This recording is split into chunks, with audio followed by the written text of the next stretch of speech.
नमस्कार मित्रांनो, स्वागत आहे तुमचं माझ्या न्यू ब्लॉगमध्ये। तुम्ही सगळे बघू शकता की माझी बायको चौरंगा सजवत आहे। हे कशासाठी? कारण की आज दिवाळी असल्यानिमित्त आम्ही सगळ्या लहान मुलांना अभ्यंग स्नान करवत आहे, तर त्याच्यासाठी ही डेकोरेशन केलेलं आहे। बघा किती सुंदर डेकोरेशन केले आहे। एकीकडे चौरंगा ठेवला आहे आणि दुसरीकडे उटणं ठेवलेलं आहे। चांगल्यापणे मिक्स केलं आहे, मस्त दुधाने मिक्स केलं। मिक्स करून त्याला हाताने पतला केला एकदम मस्त झालं, ते एकदम मऊमऊत झालं। बघा सगळ्यात पहिले आमची मोठी मुलगी परीला बोलवलं आहे आम्ही चौरंगावर। ती दिसायला खूप शांत दिसते पण खूप मस्तीखोर आहे। सगळ्यात पहिले तिला आरती ओवाळली। आरती ओवाळताना ती थोडीशी एक्साइटेड होती, पण जसं उठणं लावणं सुरू केलं तिथे एक्सप्रेशनच चेंज झालं। तिला ते आवडत नव्हतं, पण काय तरी आम्ही लावलं। त्यानंतर आम्ही कुशचा नंबर लावला। कुश पहिलेच रडायला लागला, मग आम्ही एक आयडिया केली, त्याला त्याच्या हातात चॉकलेट दिली। मग चॉकलेट देता देता त्याची आरती केली। आरती झाल्यावर त्याला जेव्हा उठणं लावणं सुरुवात केलं तर मग परत तो रडायला लागला, पण काय उठणं लावायचंच होतं तर उठणं लावलं, तो रडत होता। उठणं लावल्यावर माझ्या बायकोने पण त्याची आरती केली, त्याला थोडं उठणं लावलं। नंतर मग मम्मीनी पण त्याची आरती केली थोडीशी, त्याला उठणं लावलं।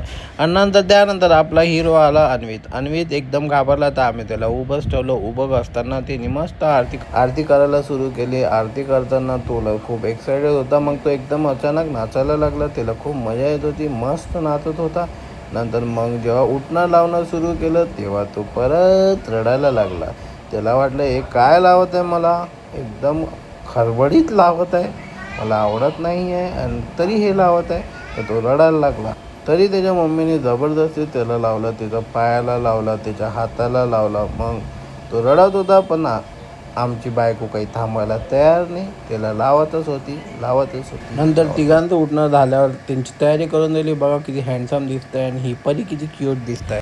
त्यानंतर माझ्या बायकोनी मस्त एंट्रन्सला एकदम सुंदर रांगोळी काढली। बघा किती सुंदर कलर आणि कॉम्बिनेशन केलेलं आहे, खूप छान रांगोळी झाल्यावर आम्ही सगळ्यांनी तयारी करून पूजा केली। पूजा करताना बघा पप्पांनी किती मस्त पूजा मांडली होती। लक्ष्मीपूजा झाल्यावर आम्ही आमच्या घरातले लक्ष्मी म्हणजे परीची पूजा केली। तिच्या पायावर स्वस्तिक काढलं मस्तपणे, एकदम दोन्ही पायावर स्वस्तिक काढलं। मग तिची पूजा केली, एकदम सुंदरपणे तिला टिक्की लावली, एकदम क्यूट आणि इनोसंट दिसत होती। त्यानंतर आम्ही घरातल्या सगळ्या लक्ष्मींची पूजा केली, त्यांना टिक्की लावली, आरती ओवाळली आणि तुम्ही बघू। त्यानंतर आम्ही फोटो काढले। मग माधवीनी पण एक फोटो काढला। त्यानंतर आम्ही खाली येऊन फटाके फोडायला गेलो। फटाके फोडताना मी एक लळ लावत होतो, पण ती लागतच नव्हती। मग कागद घेतला, मग कागदाने लावला, मग ती लागली, मग मी पडून आलो। मग ती लागली, मग ती लागायची वाट बघत होतो। मग नंतर ती फुटायला लागली, तर दूर धाड आवाज यायला लागला, मग मजा आली। या प्रकारे आम्ही दिवाळीला फटाके फोडायला सुरुवात केली। नंतर वरती तिघही फटाके बघत होते, एन्जॉय करत होते। मग आम्ही आमच्या गावी गुरुजीला गेलो होतो। तिथे गेल्यावर एंट्रन्सला पण बघा किती छान रांगोळी होती। नंतर आम्ही त्या टेरेसवर फटाके फोडले। मी फोडत होतो, मग अन्वित फोडत होता, मग माझी वाईफ फोडत होती। आम्ही बघा किती मस्त अन्वित फुलझडी फिरवत होतो। लहान मुलांमध्ये मी पण लहान झालो होतो, मी पण मस्त फुलझडी उडवत होतो। अन्वितच्या नावाने मीच फटाके फोडत होतो। खूप मजा आली, मजाच मजा आली। त्यानंतर आम्ही थोडेसे फोटोज काढले, पोजिंग केली। नंतर मग अनार लावला। अनार लावताना अन्वित खूप खुश झाला। मग त्यानंतर भाऊ आणि बहिणींनी आकाश दिवा हवेत सोडला।